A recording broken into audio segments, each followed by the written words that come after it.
Naku, mukhang itong Blackwater Bossing ay handa ng kunin itong si Paul Lee ng Magnolia Chicken Templados. At ang balita ay ipapalit yung kanilang first round pick dito sa darating na draft.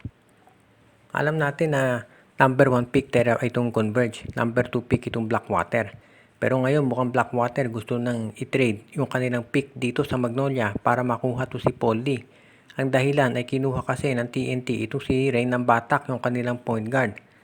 Para doon sa mga hindi nakakaalam, si Rain ng Batak ay nag-a-average ng 11.8 points dito sa Blackwater nitong Philippine Cup. Siya lang at si Troy Rosario ang nag-average ng double figures dito sa koponan ni Coach Jeffrey Cariaso.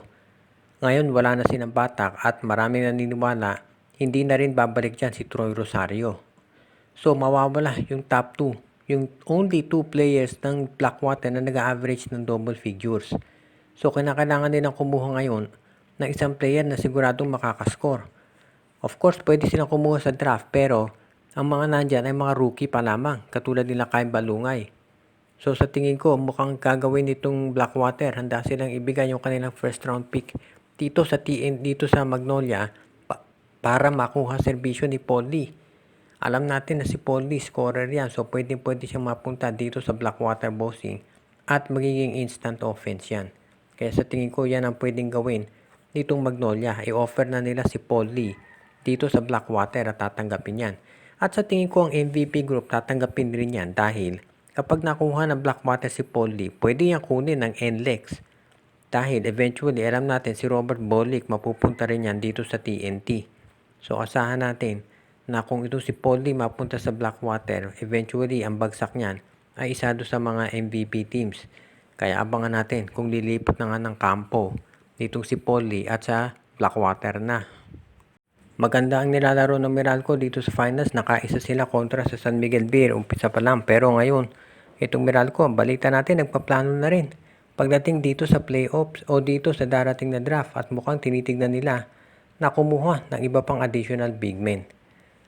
Of course, para magawa yan ng Meralco Bots, kinakailangan makakuha sila ng first round pick. At ang tinitignan nila ay kunin itong pick ng Phoenix o di kaya ng Blackwater Bossing. Dahil mukhang yan lang talaga paraan para magawa ito nitong Meralco Balls. Of course, alam natin medyo komplikado yung sa Blackwater dahil nagkaka-interest dyan ng Magnolia pati na itong TNT Tropang Giga. Pero yung sa Phoenix Jubel Masters, pwede nilang makuha yan. At sa tingin ko, yan ang tinatarget ngayon ng koponan ni Coach Luigi Trillo. Kung sakaling makuha yan nitong Meralco Balls, magiging malaking bagay yan para sila ay makakuha ng big man para sa darating na draft. Sa tingin ko, hindi naman magdadalawang isip itong Meralco Balls na gawin yan. Ang tanong na lang ay kung sino ang pwede nilang i-trade. Dahil syempre, alam natin hindi basta-basta ibibigay ng Phoenix yung kanilang pick. Lalo na at alam din ng Phoenix na maraming mga players na pwedeng makuha ngayon. Kaya sa tingin ko, aabangan natin itong galaw niyan. Ang maliwanag dito mukhang itong Meralco ay on the way na doon sa masasabi natin na pagiging isang elite na koponan. At yan ang gusto syempre nitong si MVP. Dahil ang gusto nila na lumakas yung kanilang lineup ngayon para hindi na rin sila aasa dito sa TNT Tropang Giga. Ang maliwanag dito itong Meralco Balls ay gagawin ang lahat para sila ay maging champion din. At of course alam natin ang kalaban rival itong SMC.